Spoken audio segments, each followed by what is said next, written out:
blind, so I can't see anything but the book. So if I look up and I can't see you, don't be surprised, huh?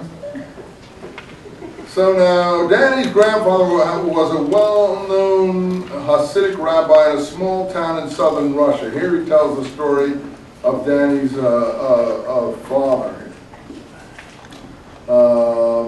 By the way, before that, he says, I thought you said he wants to meet you, even though you're an Apocoros. I thought you said your father never talks to you. What page is that? In my book, it's 112.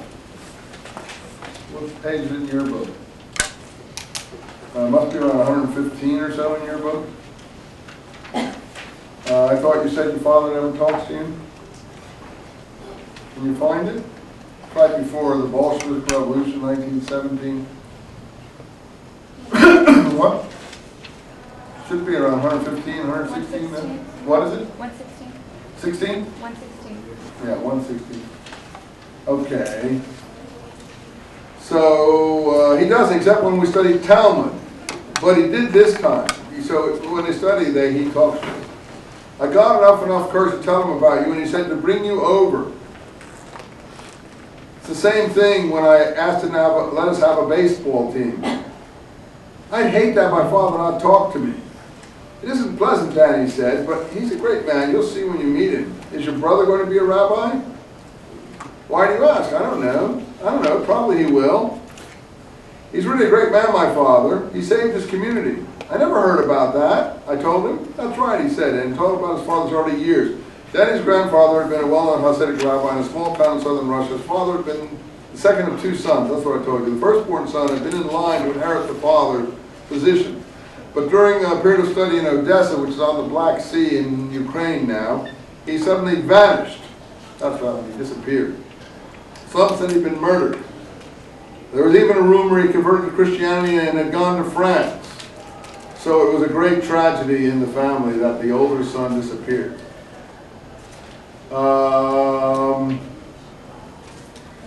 Then some more tragedies happen here. Someone was shot during the 1917 Russian Revolution. I can't read all the story. You'll have to pick that up here, but it tells how he came to America. And when they finally get to Danny's house here, about page 120 or so, we were approaching a group of about 30 black kaftan men. What's a kaftan? A long black coat. Who were standing in front of a 3-story brownstone in Brooklyn here. And they all part when Danny comes. They treat him like he's royalty, you see. And then they go into the house. One of the guys from the baseball team is there, and Danny grinned at me. Danny's always joking. You're in holy halls, he says. It takes getting used to. That was like parting the Red Sea out there, I said. How did you do it? I'm my father's son, remember? I'm the inheritor of the dynasty. You sound like a Mitnaged, I told him. Anyway, they're having a good night. Okay, so then the father comes and they get down to dinner. A man was coming slowly up the narrow aisle, followed by a child. He was a tall man and he wore a black satin kaftan and a fur-trimmed black hat. My page 120. I assume it's your page about 127. Am I right? A man came coming slowly up the aisle? It's 5.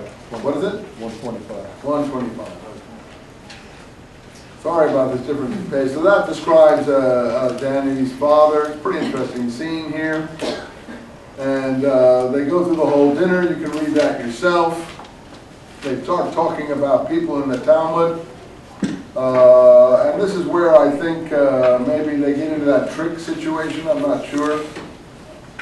But Danny's father holds forth and explains things. It's nothing new that the Holy Presence resides among 10. 10 is the number of people for a prayer service.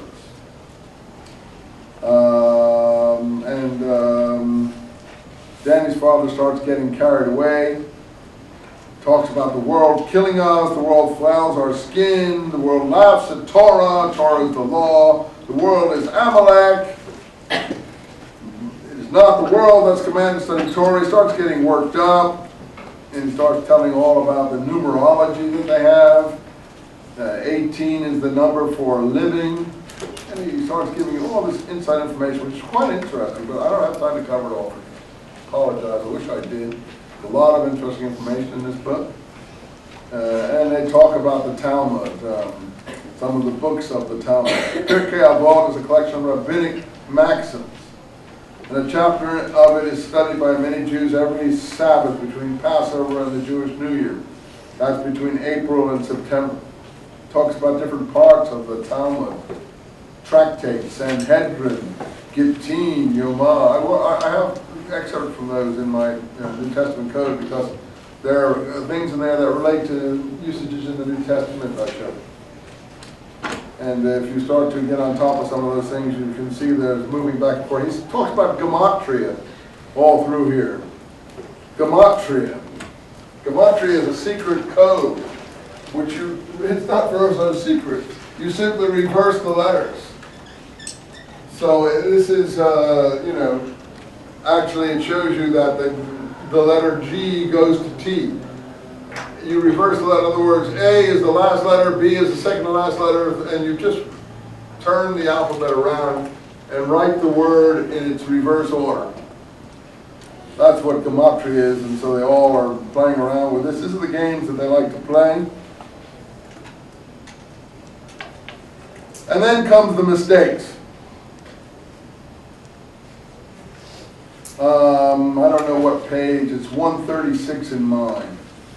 Probably around 142 in yours. You think he's a tyrant, don't you? They're walking home. I shook my head. I don't know what to think. One minute he's a tyrant, the next minute he's very kind and gentle. I don't know what to think. He's got a lot on his mind, Daddy said. He's a pretty complicated person. Do you always go through this routine at the table?